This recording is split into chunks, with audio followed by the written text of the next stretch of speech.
small pocket watch was all it took to turn peace into chaos. All because one man wouldn't let go and another couldn't forgive. But how could something as small as a watch lead to bloodshed? Why did pride matter more than life? This is the story of Wild Bill Hickok's first kill, the duel that changed the meaning of the word gunfighter forever. This is the Forgotten Felonies. James Butler Hickok was born in Illinois in 1837, tall and broad-shouldered, with long flowing hair and sharp blue eyes. He had a quiet way about him. People said he was polite, almost too polite for a man who carried guns. He spoke with calmness, moved with grace, and didn't waste words. But beneath the charm was someone else entirely. A tracker, a scout, a former Union spy during the war, and a man who never missed when it mattered. Later, people would know him as Wild Bill Hickok, gambler, gunfighter, lawman, and living legend. His name would be whispered in saloons, printed in newspapers, and stitched into the very fabric of the Wild West. But in 1865, he wasn't famous. Not yet. The Civil War had just ended. The country was bruised and broken, and so were many of the men who survived it. Bill went to Springfield, Missouri, with no real plan, just a pistol on his hip, cards in his hand, and a hunger for fortune. He was making a living the only way he knew how: gambling. Saloon tables were his battleground. Poker chips clinked like spurs, and money changed his hands fast, a little too fast. That's where he met Davis Tutt. Davis was a gambler too, a sharp one. He'd fought for the Confederacy and walked with the confidence of someone who'd seen death up close. He was smart, skilled, and carried himself with a soldier's pride. Like Bill, he was a gambler, a sharpshooter, and always carried himself with a certain edge, calm on the outside, dangerous underneath. At first, the two men were friends, sort of. They played cards together, shared drinks. Some said they even shared women. But underneath the smiles and laughter, something was always brewing. Bill had worn Union blue. Davis had bled for the South. And even though the war was over, the bitterness hadn't gone anywhere. In Springfield, those old loyalties still mattered. Lines were drawn in silence. A wrong word, a bad hand, or a small insult could light a fuse. And when money and pride got involved, well, all it took was a spark. That's when the game day came. One night at the poker table, Bill lost, badly. He owed Davis around $25, maybe more. A good chunk of change back then. Bill paid part of it off and promised the rest. It should have ended there, but Davis wanted something else, something more personal. He reached across the divide between friendship and insult and took Bill's pocket watch. Not just any watch, Wild Bill's own timepiece. To Davis, it was collateral. To Bill, it was something much bigger. That watch wasn't just a possession, it was a symbol, a gift, some say, a keepsake, a part of his identity. In the West, pride was a man's currency, and when you walked into a room, everything you wore said something about who you were. Davis didn't just take a watch. He stripped that respect from Bill in front of everyone. And Bill didn't take it lightly. It wasn't about $25 anymore. It wasn't even about the game. It was about dignity, about pride, and about sending a message. Because in the Old West, a man could walk away from a bad hand, but no one walked away from a public insult. And what Davis didn't realize, what he might have underestimated, was just how far Wild Bill would go to get that pride back. A town still bleeding from war. Two men with nothing to lose. and one stolen watch. The countdown had started. The next morning, Davis walked through Springfield like he owned it, and hanging from his vest chain, swinging for everyone to see, was Bill's pocket watch. It wasn't just a message, but a slap in the face.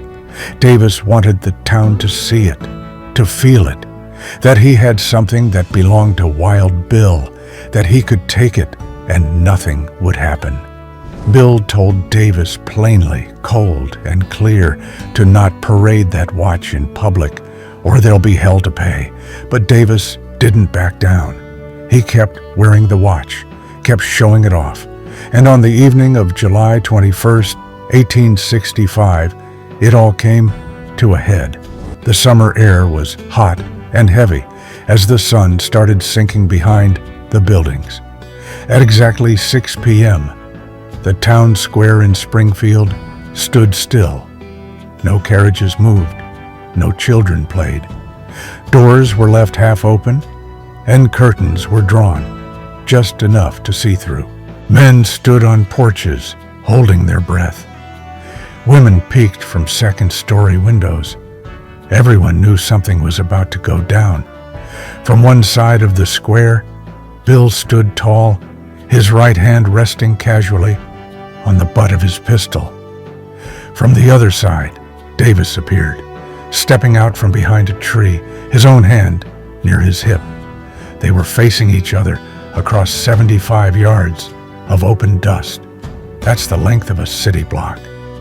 Just the hot sun, dry wind, and two men waiting to see who would flinch first. Then it happened. Davis fired first. The sound cracked through the air like thunder, but the bullet flew wide. It missed, and Bill? Well, with a slow and steady motion, he lifted his .36 caliber Navy Colt revolver, aimed with deadly calm, and fired one single shot. That was all it took. The bullet hit Davis square in the chest. He stumbled, shock spread across his face, and his hand dropped away from his pistol. And just like that, he collapsed, dead before he even hit the dirt. Bill stood there for a moment, gun still in hand. He hadn't moved more than a few steps the whole time. One bullet, one dead man, and a town that would never forget what it just witnessed. The watch never ticked again, and from that day forward, Wild Bill Hickok was no longer just a man. He was something else, something harder to kill than flesh, a legend. After what had happened, Wild Bill didn't run. He didn't flee town. He didn't go into hiding. He stood his ground, just like he had in the square. And the law came for him. Bill was arrested and charged with murder, a bold move in a place where loyalties still ran deep. Many in Springfield had sided with the Confederacy, and Davis had been one of their own. Putting Bill on trial wasn't just about justice. It was about politics. It was about sending a message. But inside that packed courtroom, something unexpected happened. Witnesses stepped forward. One by one, they painted a picture that leaned in Bill's favor. People who had watched from porches and windows described Davis's behavior, how he had paraded the watch, how Bill had warned him. Stories that had once been whispered over whiskey now echoed through the courthouse. And slowly, the narrative shifted. It was something else. The judge listened, thought, and finally delivered a verdict that would echo far beyond Springfield. Justifiable homicide. The court ruled that Davis had provoked the fight, and Bill had given fair warning. In the eyes of the law, Bill had done what any man would have done when backed into a corner. He walked out a free man. But he didn't just walk out free. He walked out famous. Because the newspapers exploded the very next moment. Reporters from all over the country grabbed hold of the story. They printed dramatic headlines and fiery paragraphs. Some exaggerated the distance between the men, claiming Bill shot Davis from 120 yards, even though it had been closer to 75. Others rewrote the moment entirely, calling it a high noon showdown, even though the duel had taken place at 6 p.m. Truth twisted, details blurred. This wasn't just a story about a gambler and a grudge. This was something new. It was the first publicized one-on-one gunfight in American history, face-to-face, guns drawn, no ambush, no gang, no backup. Just two men, one shot, and a nation watching. And it changed everything. From that moment on, the word gunfighter meant something different. No longer just an outlaw, no longer just a criminal. Now, the gunfighter was seen as a kind of frontier hero, a man of honor, sharp eye, and deadly purpose. Wild Bill Hickok didn't just win a fight. He rewrote the rules. He stepped into legend, bullet first, and the West would never look the same again. And just like that, one became a hero, and the other, a ghost. Wild Bill didn't stop there. After that bullet made him famous, he went on to live the life people would write songs and dime novels about. He became a U.S. Marshal, a scout, a gambler with a reputation so sharp it could cut through saloon walls. He walked into every room like he owned it, and sometimes he did.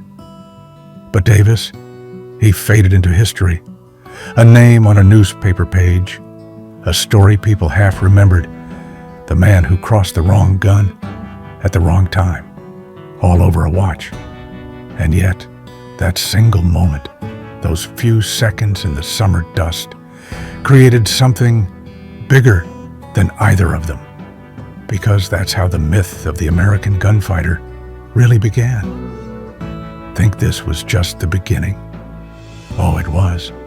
Stick with Forgotten Felonies for more true tales from the dusty corners of American history, where the facts are wilder than the fiction and legends aren't born. They're gunned into existence. And if this story had you hooked, don't miss our special episode on the Dayton flood.